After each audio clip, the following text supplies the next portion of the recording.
لاشیں تھے، انہی شہداء کے لاشیں میں جون کا ایسا لاشا تھا کہ آسمان سے ان کی طرف نور آتا تھا اور ان کے لاشیں میں خوشبو بلند ہوتی تھی۔ وجہ کیا تھی؟ وجہ یہ تھی کہ امام حسین علیہ السلام نے جناب جون کے قریب پہنچ کر دعا کی تھی، پروردگارا یہ میرا غلام ہے جس نے میرے اوپر تیری راہ میں قربانی پیش کی ہے۔ پروردگارا جون کو اس بات کا ملام تھا کہ جون کے پسینے سے بدبو آتی ہے، جون کا رنگ کالا ہے، پروردگارا جون کے بدن کو نورانی کر دے، جون کے پسینے کو معطر کر دے۔ امام کی دعا قبول ہوئی۔ ارباب اللہ، وہ امام کہ جو اپنے غلام سے اتنی محبت کرتا ہو، وہی امام 11 محرم سے لے کر زندان شام تک کا مرحلہ اگر آپ دیکھ لیں، ایک ہی صف میں جہاں شہداء کے سر ہے وہیں اکبر کا بھی سر ہے، وہیں قاسم کا بھی سر ہے، ایک بیٹا حسین کا زندہ لیکن ہاتھوں میں ہتھکڑیاں، پاؤں میں بیڑیاں، کمر میں لنگر۔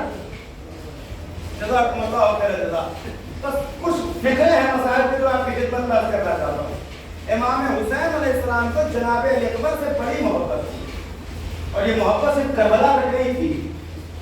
بلکہ کربلا کے بعد جب شہداء کا سر لے کے جایا جا رہا تھا کربلا سے لے کے شام تک کوفے کے راستے سے ہوتے ہوئے، تو لشکر یزید خود بیان کرتا ہے کہ ہم امام حسین علیہ السلام کا سر سب سے آگے اندر رکھا تھا اور پیچھے جناب علی اکبر کا سر رکھا ہوا تھا امام حسین کے پیچھے،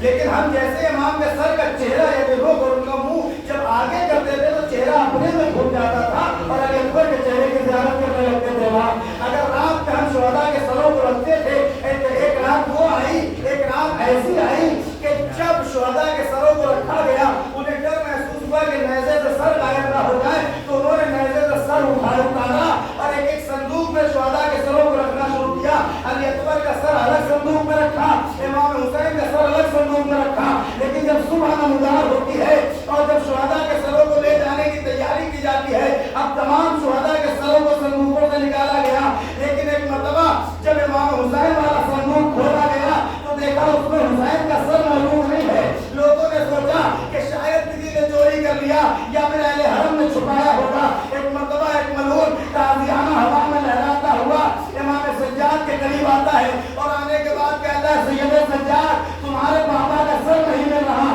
بتاؤ تم لوگوں نے کیا کیا؟ امام سجاد نے آنسو بہایا اور کہا ہے بھائی ہم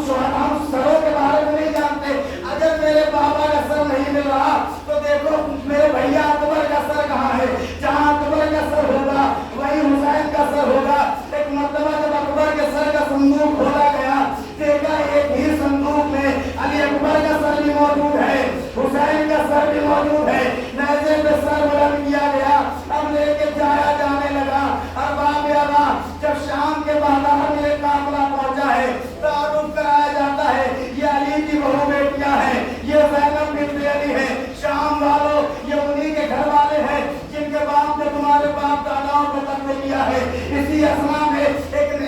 مولا علی کا چاہنے والا جس کا نام سہل ابن سعد ہے، وہ ایک قیدی کے قریب آتا ہے، دیکھتا ہے کہ سر جھکائے ہوئے قیدی کھڑا ہے، قریب آنے کے بعد کہتا ہے السلام علیکم یا ایھا الاسیر، اے قیدی تجھ پہ میرا سلام۔ امام سجاد نے سر اٹھایا اور سر اٹھانے کے بعد کہا اے سہل ارے تم پر بھی قیدی کا سلام۔ فوراً سہل ابن سعد کہتا ہے آپ کو کیسے پتا کہ میرا نام سہل ہے؟ امام نے کہا میں تیرا نام بھی جانتا ہوں، تیرے باپ کا نام بھی جانتا ہوں، تیرا قبیلہ بھی جانتا ہوں۔ اس نے فوراً کہا کہ آپ کون لوگ ہیں؟ کہا ہمارے رسول ہیں، میں علی ابن الحسین، یہ نبی کے گھر کی بہو بیٹیاں ہیں، ارے ہمیں اسیر کیا گیا ہے۔ سہل کو جوش آیا، فوراً سہل ابن سعد نے کہا مولا اگر میرے لائق کوئی خدمت ہو تو آپ مجھے حکم دیں۔ امام نے فرمایا سہل ابن سعد اگر کچھ کر سکتے ہو تو بس اتنا کر دو، ان سروں والوں سے کہو کہ یہ نیزوں پہ سروں کو لے کر آگے جائیں تاکہ یہ شام کے نامحرم ارے یہ کٹے ہوئے سروں کو دیکھے،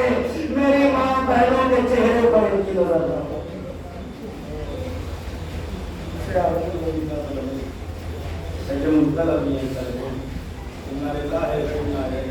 ربنا تقبل منا انك انت السميع الدعاء